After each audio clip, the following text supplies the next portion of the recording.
नमस्कार दोस्तों, जब से प्रधानमंत्री नरेंद्र मोदी ने नए संसद भवन की छत पर विशाल अशोक स्तंभ का अनावरण किया है और इनकी तस्वीरें सामने आई है, तब से न सिर्फ राजनीति के गलियारों में बल्कि सोशल मीडिया पर भी बवाल मचा हुआ है। और अब इस बवाल के पीछे की वजह क्या है तो आपको जानना जरूरी है। अशोक स्तंभ के डिजाइन में किया गया बदलाव, नए अशोक स्तंभ में शेर का मुंह खुला हुआ है, जिसको देखकर ऐसा प्रतीत होता है कि शेर दहाड़ रहा है, तो वहीं पुराने अशोक स्तंभ में शेर का मुंह बंद था। बस फिर क्या था, जैसे ही यह बदलाव लोगों ने देखा तो सोशल मीडिया पर बाढ़ सी आ गई। कोई इस बदलाव को अच्छा बता रहा है तो कोई उसकी निंदा कर रहा है, तो वहीं विपक्ष अशोक स्तंभ के डिजाइन में हुए बदलाव पर सरकार को जमकर घेर रही है। विपक्ष ने इसे लेकर कई आरोप लगाते हुए दावा किया है कि नया स्तंभ मूल अशोक स्तंभ की आकृति में छेड़छाड़ करके बनाया गया है।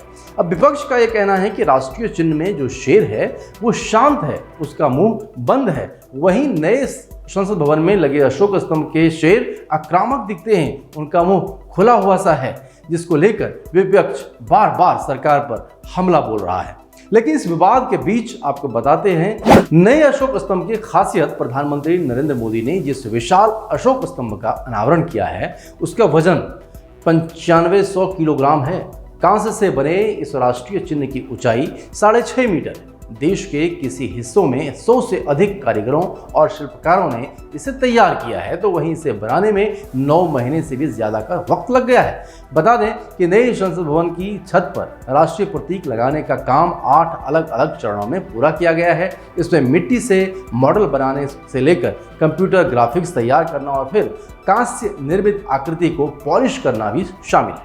अब आपको बताते हैं कि अशोक स्तंभ का इतिहास क्या है।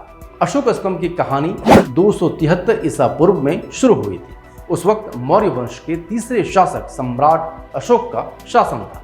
अपने शासनकाल में अशोक ने कई जगहों पर स्तंभ स्थापित करवाए। इसके जरिए उन्होंने ये संदेश दिया कि वो राज्य उनके अधीन है।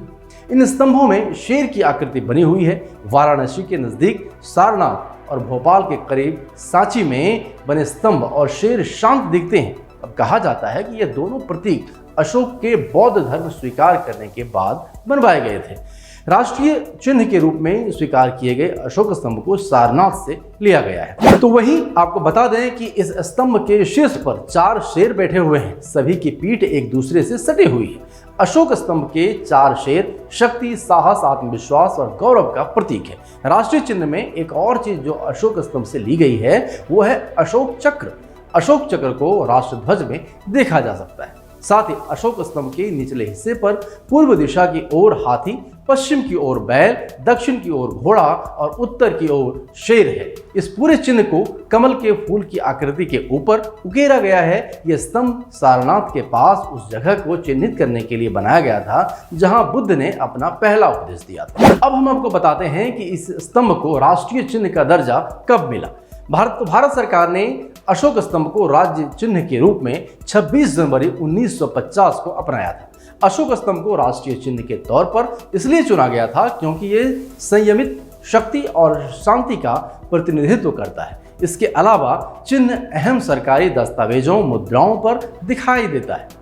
तो आइए अब हम जानते हैं कि राष्ट्रीय चिन्ह को लेकर हमारा कानून क्या कहता है। 1950 में जब अशोक स्तंभ को राष्ट्रीय चिन्ह माना गया तो उसको लेकर कुछ नियम भी बनाए गए थे। जैसे अशोक स्तंभ का इस्तेमाल सिर्फ संवैधानिक पदों पर बैठे लोग ही कर सकते हैं। इसमें भारत के राष्ट्रपति, उपराष्ट्रपति, प्रधानमंत्री, सांसद, विधायक, राज्यपाल, उपराज्यपाल और उच्च अधिकारी शामिल हैं। अब विपक्ष की तरफ से अशोक स्तंभ का अनावरण करने के बाद से उठ रहे सवालों पर केंद्र सरकार की ओर से कहा जा रहा है कि राष्ट्रीय चिन्ह में कोई बदलाव नहीं किया गया है। सरकार की ओर से तर्क दिया जा रहा है कि सारनाथ का अशोक स्तंभ 1.6 मीटर लंबा है और संसद की नई इमारत पर लगाया गया स्तंभ 6.5 मीटर लंबा है। सारनाथ के अशोक स्तंभ में से 4 गुना लंबा होने और फोटो खींचने के एंगल की वजह से शेर आक्रामक दिख रहे हैं। वही सत्ता पक्ष के प्रवक्ताओं का कहना है कि सौंदर्य की तरह शांति और आक्रोश लोगों की आंखों में होता है। तो वहीं राष्ट्रीय चिन्ह बनाने वाले कलाकार सुनील देवरे का कहना है कि इसके डिजाइन में कोई बदलाव नहीं किया गया है।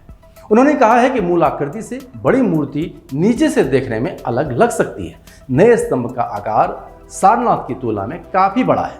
शायद इस वजह से लोगों को यह अलग लग रहा है कि स्तंभ में बदलाव किया गया है। अगर इसी को आप छोटा करके देखें तो इसमें और सारनाथ के स्तंभ में कोई अंतर नहीं दिखेगा। फिलहाल तो सरकार ने यह बयान देकर इस मामले पर अपना पक्ष साफ कर दिया है। हालांकि विपक्ष सरकार के बयान के बाद भी लगातार सरकार पर हमलावर है। तो अब वही देखना होगा कि अशोक स्तंभ के डिजाइन में हुए बदलाव को लेकर कब तक विपक्ष सरकार को घेरता रहेगा और इसके क्या क्या मायने निकालते हैं। फिलहाल इन खबरों में बस इतना ही। आप बने रहिए हमारे साथ और देखते रहिए राष्ट्र वन न्यूज़। दोस्तों, एक गुजारिश और करना चाहूँगा, यदि आपने अभी तक हमारे चैनल को सब्सक्राइब नहीं किया है तो प्लीज़ आप इसको सब्सक्राइब कर लीजिए और बेल आइकन को दबा दीजिए ताकि हर एक खबर आप सबसे पहले देख सकें।